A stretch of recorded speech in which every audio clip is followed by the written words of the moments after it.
Olá! Hoje nós vamos começar o livro de Esdras. Portanto, nós vamos fazer o primeiro capítulo de Esdras. Mas eu preciso explicar para vocês, então, que o livro de Esdras é um livro muito importante. Muito importante porque ele narra justamente a volta do povo do exílio para a reconstrução de Jerusalém e, por conseguinte, a reconstrução do templo. Nós temos que entender uma coisa. Geralmente nós vemos os livros de Esdras e Neemias juntos. Por quê? Porque antigamente Esdras e Neemias constituíam um livro somente. Algumas Bíblias ainda continuam com o primeiro livro de Esdras e o segundo livro de Esdras se referindo ao livro de Neemias. Mas nós vamos seguir, assim como o nosso esquema e na nossa Bíblia, nós vamos seguir o livro de Esdras e o livro de Neemias.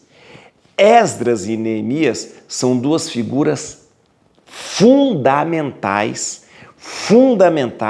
na reconstrução de Jerusalém, na reconstrução do templo e na recondução do povo de Deus para Jerusalém. É importante lembrar que nós estamos agora terminando o exílio.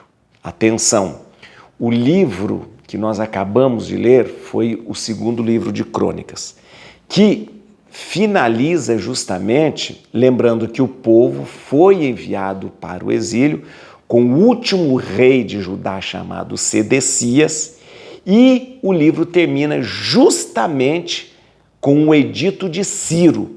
Ciro havia se tornado rei da Babilônia. Ele é um rei persa, um grande rei persa, que conquista a Babilônia e se torna rei da Babilônia também.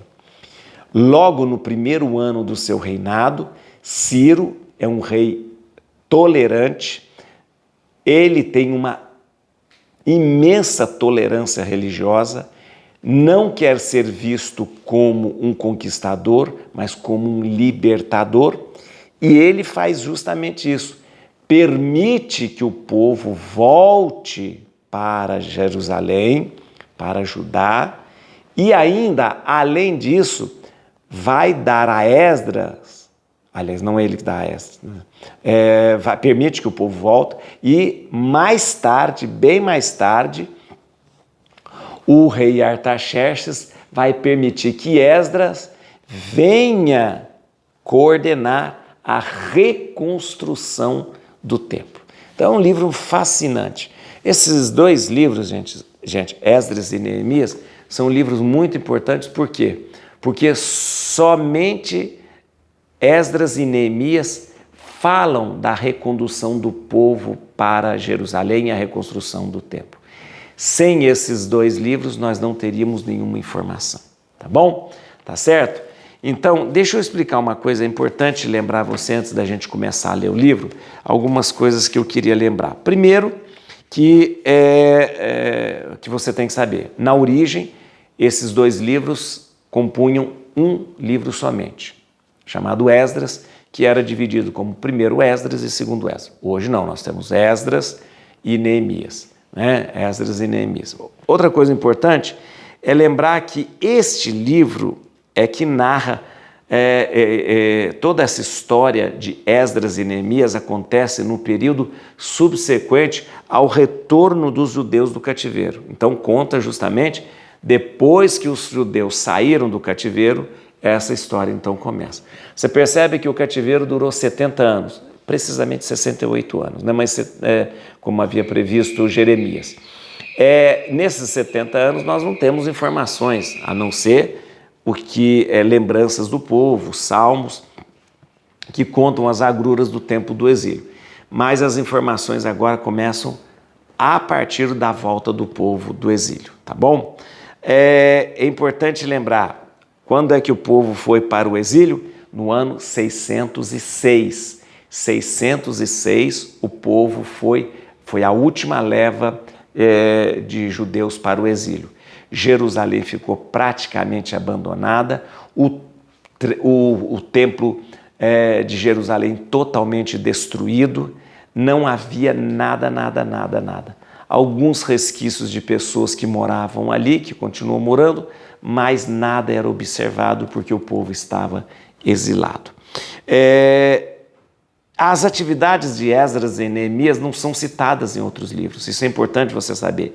Nenhum outro livro do Antigo Testamento fala Esdras fez isso, Neemias fez aquilo, não. Então, por isso, as informações são essenciais. Sem esses dois livros, gente, seria impossível a gente conhecer os eventos que marcaram justamente a restauração do judaísmo. Seria impossível, né? Seria impossível a gente conhecer. Se não fosse, por isso esses dois livros são importantes. Se não fosse Esdras e Neemias, esses dois livros, seria impossível conhecer toda essa restauração do judaísmo, tá bom? Agora eu queria que você visse comigo aqui o esquema do livro, como que vai ser, o esquema do livro de Esdras. Veja aqui. Do capítulo 1º ao capítulo 6º, nós temos a volta dos primeiros cativos do exílio. Então, aconteceu o edito de Ciro e os primeiros cativos voltam. Atenção, Esdras ainda não voltou aqui, tá bom? Esdras está contando a volta dos primeiros cativos, tá certo? Então, do 1º ao 6º, a volta dos primeiros cativos. Do 7º ao 10, aí nós temos, depois de vários anos, Esdras, que é um sacerdote e um escriba, que fazia copista da lei de Moisés, ele chega numa missão especial encarregado por Artaxerxes. Atenção, Artaxerxes.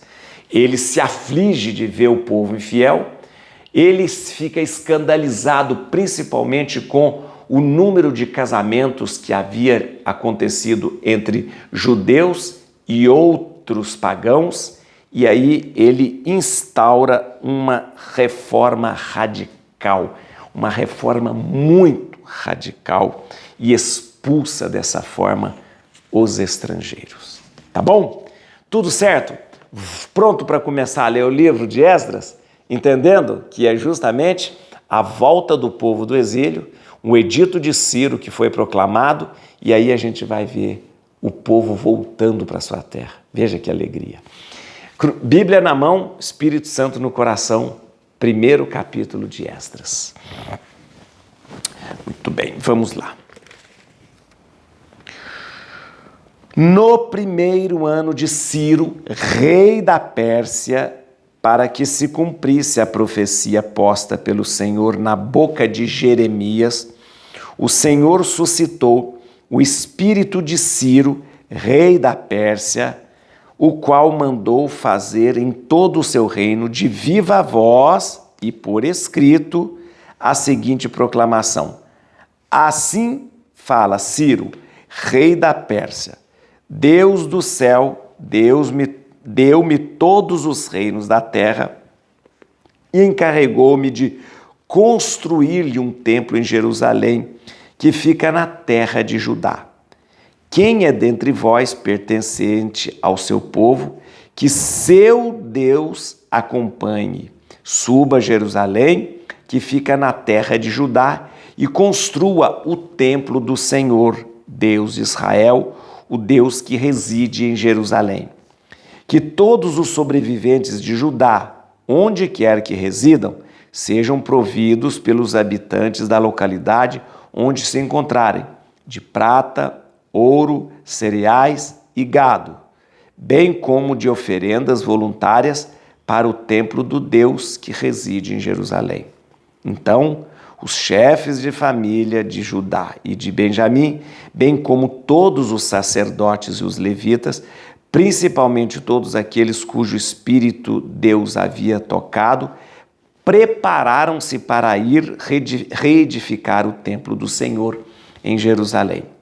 Todos os que habitavam pelas redondezas ajudaram-nos, dando-lhes prata, ouro, bens diversos, gado, cereais e coisas preciosas, além das outras ofertas voluntárias.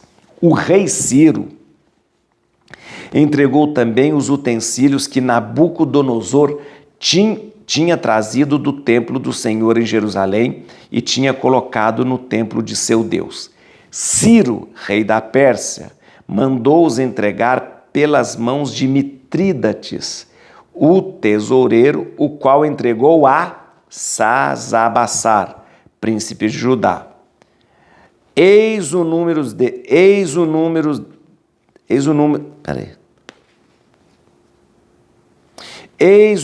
deles: 30 bacias de ouro, 1000 bacias de prata, 29 facas, 30 taças de ouro, 410 taças de prata e 1000 outros utensílios. Todos os utensílios de ouro e de prata eram em número de 5.400. Tudo levou Sasabassar quando os exilados voltaram da Babilônia para Jerusalém. Muito bem. Esse primeiro capítulo curtinho fala e narra justamente o edito de Ciro e tudo o que acontece a partir desse edito. Vamos lá. O que nós temos aqui? Nós temos aqui Ciro se torna rei da Babilônia. Por quê? Porque Ciro é rei da Pérsia. Ciro começou a reinar na Pérsia no ano 558 e seu reinado chegou ao fim no ano 528, ok? 528. No ano 539, o rei Ciro, ele conquista a Babilônia. E naquele ano 539, ele se torna o rei da Babilônia também. É rei da Pérsia, rei da Babilônia, ou seja, um grande império persa. Muito bem, no primeiro ano, isso significa no ano 538, o rei Ciro, muito esperto, inteligente, ele fala: eu não quero ser visto como um conquistador, como um dominador, porque isso causa uma ojeriza, uma raiva do povo em relação a mim. Serei visto como um libertador, vou ganhar as graças do povo. Isso é um político esperto, Ele percebe que tem muitos judeus que foram deportados, mas há outros povos também que estão ali, que estão sendo usados como escravos, que estão sendo usados ali no exílio. Ele faz o quê? Ele faz um edito e liberta todo o povo. Volte para a sua terra, volte para a terra de vocês. Ou seja, ele ganhou as graças do povo, ganhou totalmente as graças do povo, totalmente. O povo se enche de alegria e vai voltar para Jerusalém. É claro que aqui nós estamos vendo a mão de Deus agindo, porque Jeremias havia previsto que pela infidelidade do povo, pelos sábados não terem sido observados, o povo de Deus haveria de estar 70 anos no exílio. E realmente, se a gente fizer a conta, do ano 606, que foi o início do exílio da Babilônia, até o ano 538, que foi o final, o edito de Ciro, nós teremos aí 68 anos. Quase 70 anos, segundo aquilo que Jeremias havia previsto. Muito bem, com esse edito, o povo começa a voltar. Então, nós temos aqui, a partir do edito de Ciro, a primeira volta, a primeira leva de judeus que volta para Jerusalém. O rei Ciro sabe que o Nabucodonosor, o antigo rei da Babilônia, há 70 anos atrás, tinha pego todos os tesouros do templo, tinha destruído o templo. E ele então faz um gesto de reparação. Ele pega todos aqueles tesouros que ainda estavam lá, que pertenciam ao templo de Jerusalém, e devolve para eles. E para quem devolve? Devolve para um uma pessoa que era da alta esfera de Judá, que era o tal do Sasabassar, que viria a ser filho do rei Joaquim. Lembra? O rei Joaquim foi levado naquela primeira leva de deportação há 70 anos atrás. Na primeira leva de deportação, quando Nabucodonosor levou o pessoal para o exílio da Babilônia, levou o rei Joaquim. Esse Sasabassar era filho do rei Joaquim. Filho do rei Joaquim que, mesmo estando no exílio, tinha certas regalias por tratar-se de um príncipe. É entregue a ele todos esses tesouros do templo que havia restado, para que ele devolva para o templo, que vai ser reconstruído daqui a um tempo. Mas também foi dado estimulado que o povo ajudasse os judeus a voltarem para a sua terra. Por isso, quando os judeus estão voltando, eles recebem muitas coisas do povo: gado, dinheiro, prata, ouro, para que eles recomecem uma vida. Uma coisa parecida com o que aconteceu quando eles saíram do Egito, lá no Êxodo, há tanto tempo atrás, saindo do Egito, o povo também ajudou o povo de Deus para que quando eles chegassem na sua terra prometida. Ok? E aqui então nós começamos essa grande aventura da reconstrução de Jerusalém, da reconstrução do templo, da restauração do judaísmo. Quando esse povo chegar em Jerusalém, quando esse povo chegar em Judá, eles vão ficar escandalizados com o que eles vão ver lá. Tudo bem? Tá certo? Vamos ver alguns versículos aqui. Ó, eu queria dizer aqui a você, que o versículo de 1 até 3, ele é idêntico ao versículo, ao capítulo 36, versículo 22 e 23. Ele é idêntico praticamente. Idêntico aqui, ó. Tá vendo aqui, ó? Quando nós terminamos o segundo livro de Crônicas, nós terminamos assim: no primeiro ano, o rei da Síria peça se cumprisse a profecia, assim fala o Senhor. Como é que começa o livro? Como é que começa o livro de Esdras? Exatamente trazendo o capítulo 36, versículo 22 e 23 do segundo livro de Crônicas. Aqui, ó. No primeiro ano de Ciro, rei da Pérsia, para que se cumprisse a profecia. Olha aqui, ó. Os últimos 2 capítulos de Crônicas. No primeiro ano de Ciro, rei da Pérsia, a fim de cumprir-se a profecia. Assim fala o Senhor. Aqui, ó. Como é que começa o livro de Esdras? No primeiro ano de Ciro, rei da Pérsia, para que se cumprisse, o Senhor suscitou. Assim fala Ciro. Olha aqui, ó.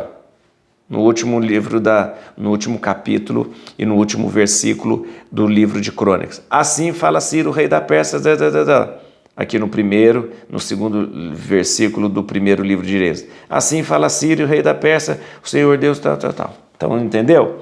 Então, o livro de Esdras começa exatamente com os 2 últimos versículos do livro de Crônicas, ok? E aí nós lembramos que eu queria lembrar para você, o rei Ciro é um grande rei mesmo. E o Império Persa, gente, o Império Persa era magnífico. Você tem que ler sobre o Império Persa. Aliás, a Pérsia hoje, né, é o atual Irã.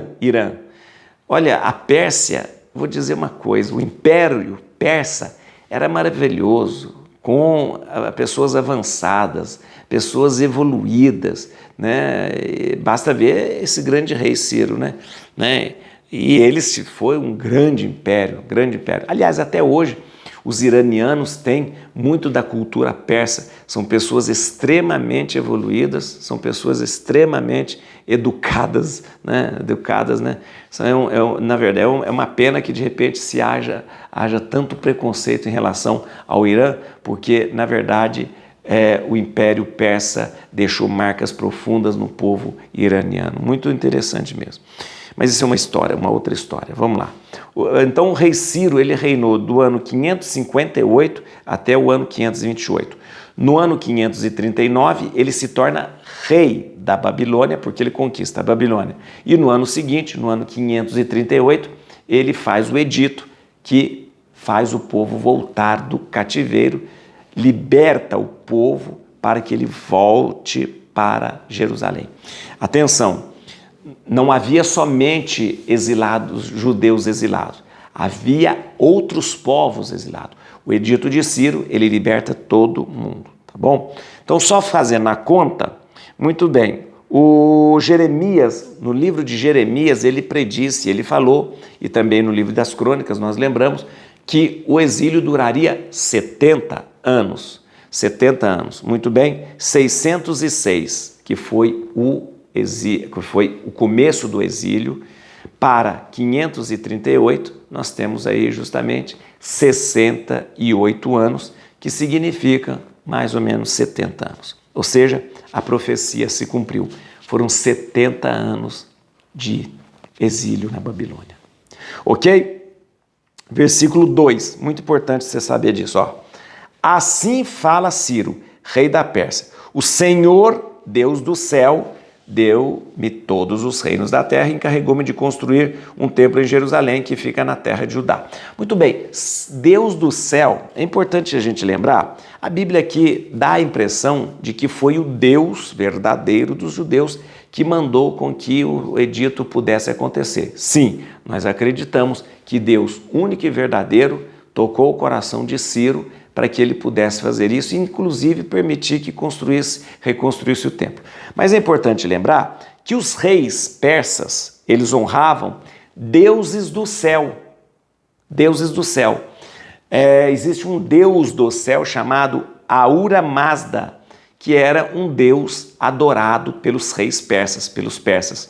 Então, essa terminologia Deus do céu, assim, o Senhor Deus do céu, deu-me todos os reinos, pode ser visto como Deus do céu, que eles honravam Ahura Mazda, mas a gente vê e faz uma leitura dizendo que aqui o Deus do céu é o Deus verdadeiro, único Deus verdadeiro, né? Javé, né? Que fez com que Ciro pudesse editar esse perdão e o povo voltar para a sua terra, ok? Versículo 3, importante, quem é dentre vós pertencente ao seu povo, que seu Deus o acompanhe, suba a Jerusalém, que fica na terra de Judá, e construa o templo do Senhor, Deus de Israel, o Deus que reside em Jerusalém. Muito bem, quem é do povo que pertence a Judá, vai para Jerusalém e construa o templo, reconstrua o templo. Isso significa, como eu disse, que o edito de Ciro refere a todos os exilados. Na época lá não tinha somente judeus exilados, havia outros povos que estavam exilados. Mas a ordem de Ciro dizendo, aqueles que se referem, que pertencem ao povo, né, ao povo de Deus, né, que pertencem aos judeus, estes vão para Jerusalém e lá reconstruam o templo. Então, o edito de Ciro, ele liberta todos os cativos, e dentre os cativos estavam os judeus e havia outros que não eram judeus também. Muito bem? Tem uma coisa muito interessante aqui, ó. Que todos os sobreviventes de Judá, onde quer que residam, sejam providos pelos habitantes da localidade onde se encontra, de prata, de ouro, cereais e gado, bem como as oferendas voluntárias.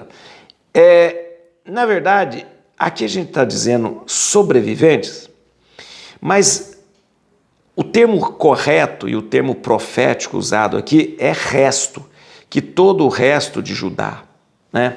Quem que é o resto de Israel, o resto de Judá? O resto, na verdade, na linguagem profética, designa este povo que ficou fiel e se apoiava no Deus único e verdadeiro. Você imagina uma coisa, então o termo certo seria que todo o resto de Judá. Você imagina uma coisa, o povo é tirado da sua terra, é colocado numa terra estranha. O povo está ali tendo contato com outros deuses, com outras religiões. Então, muita gente abandonou a fé antiga dos judeus e se debandou para outros tipos de fé, outras religiões. Mas havia um povo que manteve-se fiel a Deus. É a este povo que a Bíblia e que o livro de Esdras se refere como o resto de Judá, né? O povo que se manteve fiel. Esse termo resto de Israel, resto de Judá, é um termo muito querido e usado, né? Foram aqueles que, mesmo estando deportados, mesmo estando em todos os lugares, fora de Jerusalém, fora de Judá, não se deixaram levar por outra fé, mas ficaram fiéis ao Deus único e verdadeiro, tá bom? Então guarde bem esse termo, resto, né? O resto de Judá, o resto de Israel, tá bom? Muito bem, vamos lá. Versículo 6. Aqui, ó. Todos os que habitavam pelas redondezas ajudaram-no, dando-lhe prata, ouro, bens diversos, gado, cereais e coisas preciosas, além das outras ofertas voluntárias. Então o povo está voltando para Jerusalém, né, voltando para sua terra, e o povo começa a ajudar. Todo mundo dá ouro, prata, oferenda e tal. Isso é muito parecido com o que aconteceu lá no Êxodo. Quando o povo se prepara para deixar o Egito, Deus toca o coração do povo do Egito e eles colaboram com víveres, com comida, com ouro, com prata, dando para o povo, para que eles percorram aquela caminhada do deserto até chegar na terra prometida. Então, é mais ou menos igual o êxodo que acontece, é quase como um êxodo acontecendo novamente, tá bom? Versículo 7, é importante lembrar aqui, ó. 7. O rei Ciro entregou também os utensílios que Nabucodonosor tinha trazido do templo do Senhor em Jerusalém e tinha colocado no templo de seu Deus. O Nabucodonosor tinha profanado, pego as coisas sagradas do templo e levado para honrar o seu Deus lá. O rei Ciro é um rei muito bonzinho, olha como ele é bonzinho, gente. E ele é bonzinho, por quê? Porque o Ciro, ele é muito tolerante, e ele quer ser visto como um rei libertador, bondoso, né? Indulgente, tolerante, e aí ele faz esse tipo de coisa, devolve, primeiro devolveu a terra, primeiro devolveu o povo para a sua terra, né? Depois estimula que o povo volte para Jerusalém para reconstruir o templo, depois oferece para eles os utensílios de ouro e de prata que havia sido roubado do templo, ou seja, Ciro quer ser um libertador. Você sabe que depois Ciro é chamado até como Messias. Jeremias chega a chamar Ciro de Messias, né? Porque ele é um libertador do povo, né? E aqui, versículo 8, Ciro, rei da Pérsia, mandou-os entregar, né? aqueles utensílios, pelas mãos de Mitrídates, o tesoureiro, o qual entregou a Sasabassar, príncipe de Judá. Muito bem, quem é Sasabassar? Sasabassar provavelmente seja o filho de Joaquim, que foi levado para a Babilônia pelo rei Nabucodonosor. Isso. Quando esse rei foi para a Babilônia, gente, ele não foi ser escravo. Embora ele estivesse exilado, ele tinha algumas regalias. E o seu filho, Sasabassar, ele continuou ainda com uma certa influência junto da corte. Ele era um príncipe de Judá, filho de um rei que morreu no exílio, né? Provavelmente Sasabassar nasceu também no exílio, provavelmente, com certeza, nasceu no exílio. E é a este Sasabassar que é entregue todos os utensílios para que ele volte para Judá e reconstrua a cidade de Jerusalém e o templo. Tá bom? Então nós temos aí algo muito interessante acontecendo. Nós estamos vendo aí um Deus que permitiu que 70 anos seu povo ficasse no exílio para que se emendasse dos erros. Se afastaram de Deus, se afastaram da sua terra, como que num grande exílio espiritual, e assim pudesse sentir a falta de Deus. sentindo a falta de Deus, para que eles possam voltar mais fervorosos a esse Deus. É isso que acontece na vida pessoal da gente, sabia? Tanta gente, né, que primeiro, né, no começo dos seus anos na vida, vai à igreja, vai à missa, tem uma vida, aí de repente na adolescência se afasta, né, como num exílio, aí na vida adulta não vai mais à missa, não quer mais saber das coisas de Deus, como se estivesse num grande exílio. De repente ele percebe, meu Deus, que bobagem que eu fiz, abandonei o Deus verdadeiro, abandonei aquilo que realmente me dá sentido. Aí a pessoa volta para a igreja, né, como aquele que volta do exílio para abraçar a Deus. Et crucem Domini fugit partis adversi, vincit eleu de tribuda radix David. Aleluia.